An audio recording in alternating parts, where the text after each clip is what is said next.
Dual-purpose crops have allowed Raywood farmers Tim and Jodie Demeo to gain a 10% increase in lambing percentages without impacting on their crop yield.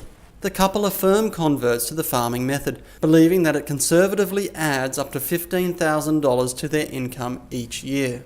We've grazed somewhere between 1,300 to 1,500 ewes across, first cross ewes across those grazing crops, and a 10% increase in lambing percentage, conservatively 150 lambs at $100 a head, is $15,000 over that 400 hectares. The Demeos farm 1,200 hectares, with 700 hectares under wheat, canola, barley and oats, with the remainder under loosened pasture for their 1,500 first cross ewes and second cross lambs. The Grains Research and Development Corporation is supporting a range of research projects into dual-purpose crops to help strengthen the resilience of mixed farming businesses across Australia. Mr. Demeo took up the practice after attending a grain and graze workshop, and as a result now uses a system called drift lambing, where unlambed ewes are shifted daily onto new crop, while lambed ewes remain on crop for 7 to 10 days before being moved on again. Traditionally, we'll start sowing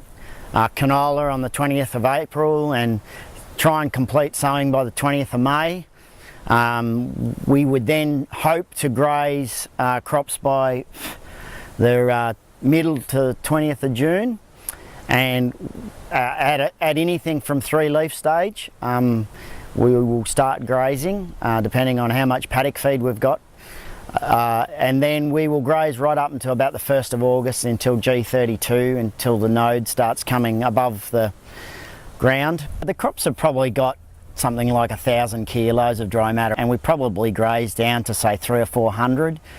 So we're getting, they're eating 600 kilos. However, the addition of sheep to the cropping system has challenged the Demeos to adjust their farming practices to cope with issues of compaction and waterlogging, as well as weed control and fertiliser rates. A weed control and nitrogen application probably is compromised a bit by grazing.